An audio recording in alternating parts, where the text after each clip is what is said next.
Olá pessoal, aqui é o João Vitor, o Químico de Ferro, e hoje nós vamos para a nossa aula de número 117 da série Enem por Questões, com aulas todos os dias até o Enem 2020. Hoje eu trouxe uma questão do Enem do ano passado, de 2019, para tratar de eletroquímica. Para resolver essa questão, a gente tem que ter um conhecimento bom da pilha de Daniell. Então, numa pilha, seja na pilha de Daniell ou em qualquer uma, sempre acontece uma redução e uma oxidação.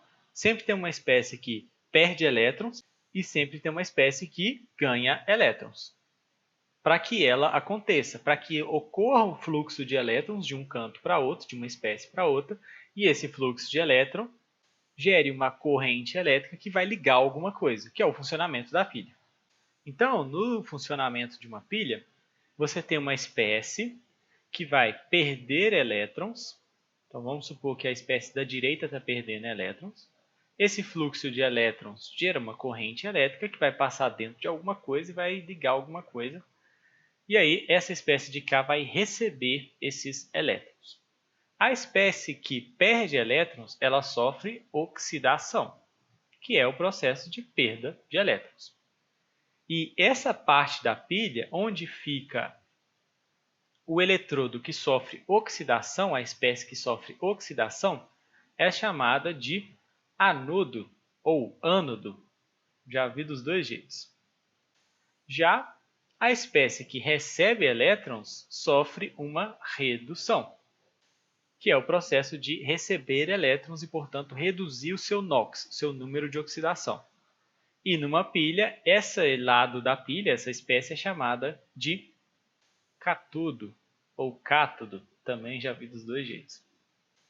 Como a pilha é um processo espontâneo, se você conectar as duas coisas, a oxidação e redução elas vão acontecer espontaneamente. Esse aqui, o lado do cátodo, é considerado o polo positivo da minha pilha, porque os elétrons tendem a fluir, como eles são negativos, eles tendem a fluir para o lado positivo. Enquanto que o meu anodo, que é onde ocorre a oxidação, é considerado o polo negativo, já que os elétrons estão saindo de lá. Então, o elétron negativo ele foge de onde está negativo, ele tende a ser repelido.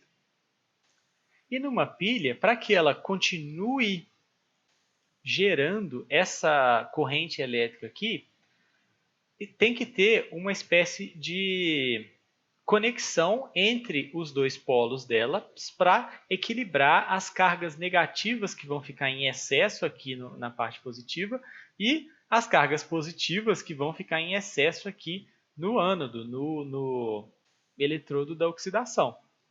Então, tem que ter alguma coisa aqui no meio que vai fornecer cargas positivas para o cátodo, para equilibrar esse excesso de elétrons, e vai fornecer cargas negativas para o ânodo para neutralizar o excesso de carga positiva que vai ficar ali. Senão, essa pilha vai funcionar por muito pouco tempo e aí não vai acontecer mais, porque aqui vai ficar cheio de carga negativa e os elétrons não vão querer ir para onde já está cheio de coisa negativa.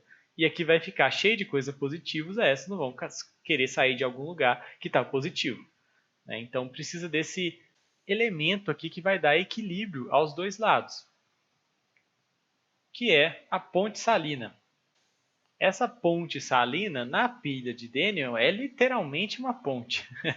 Na pilha de Daniell, você tem dois recipientes aqui separados, e aí, para ligar os dois anodos, você cria um tubo aqui, ó, que tem um sal que vai fornecer cargas positivas para o cátodo, e cargas negativas para o ânodo. É literalmente uma ponte. Mas, em outras pilhas mais modernas e tal, não necessariamente é um tubinho. Você pode ter uma membrana e tal, coisas do tipo. Então, é assim que funciona uma pilha. E esse é o conhecimento que a gente tem que ter para resolver essa questão aqui do Enem de 2019. Então, vamos dar uma lida nela. Grupos de pesquisa em todo o mundo vêm buscando soluções inovadoras, visando a produção de dispositivos para geração de energia elétrica. Dentre eles, pode-se destacar as baterias de zinco-ar, que combinam o oxigênio atmosférico e o metal zinco em um eletrólito aquoso de caráter alcalino. O esquema de funcionamento da bateria zinco-ar está representado na figura. Então, aqui entra o oxigênio pelo eletrodo poroso. Esse oxigênio vai ser convertido em OH-, e esse OH- vai reagir ali com o zinco metálico que está no eletrodo de zinco para formar o hidróxido de zinco aqui em solução. Então é assim que funciona a pilha. No funcionamento da bateria, a espécie química formada no ânodo é... Então vamos pensar aqui, quem que é o ânodo dessa minha pilha? Então a gente primeiro tem que lembrar que o ânodo é o lugar da pilha onde ocorre a oxidação. É o polo negativo da minha pilha, é da onde saem os elétrons. No eletrodo poroso da minha pilha, o que está acontecendo? Está entrando oxigênio e está sendo formado OH-. Ok? No eletrodo de zinco aqui, o que está acontecendo?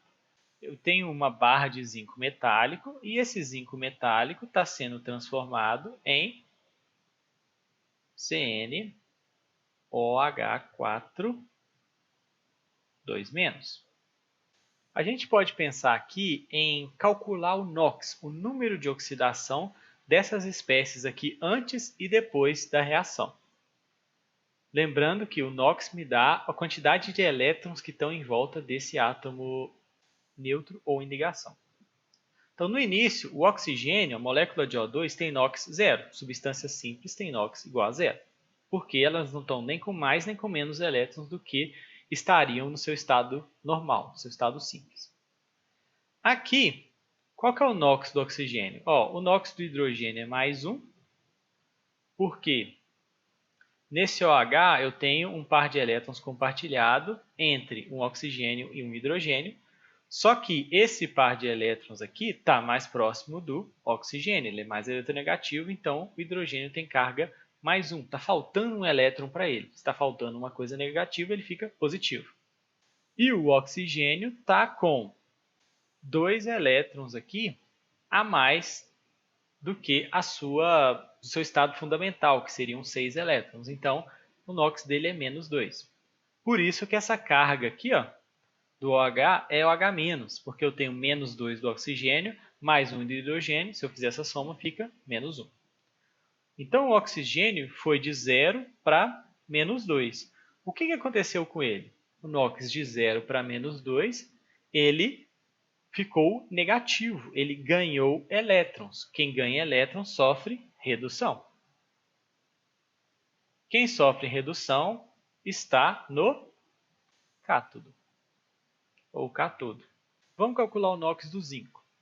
O zinco metálico tem NOx zero, substância simples, NOx zero. No hidróxido de zinco, qual que é a carga do zinco? Cada hidróxido tem NOx menos 1. E eu tenho 4 hidróxidos aqui. Então, o NOx do hidróxido significa menos 4, porque eu tenho 4 vezes menos 1. Né? E a carga total desse hidróxido de zinco é 2-. Para que essa soma aqui do NOx de zinco mais o dos hidróxidos, que é menos 4, dê menos 2, quanto que tem que ser o NOx do zinco? Eu sei que o NOx dele mais o NOx das hidroxilas, dos OH-, tem que dar menos 2. Assim, o meu X, que é o NOx do zinco, é quanto? 2 positivo. 2 menos 4 é menos 2. Então, o NOx dele passa de 0 até mais 2. Ou seja, ele aumentou o seu NOx. Se ele aumentou o seu NOx, significa que ele oxidou. Ele perdeu coisa negativa, por isso que ele está positivo. Então, ele oxidou, ou seja, ele faz parte do anodo, ou ânodo. Sendo assim, o meu ânodo é o eletrodo de zinco. Identificamos quem é o ânodo. Portanto, A minha corrente de elétrons segue nesse sentido aqui, ó, segue esse fluxo, passa daqui para cá. Vai do ânodo até o cátodo.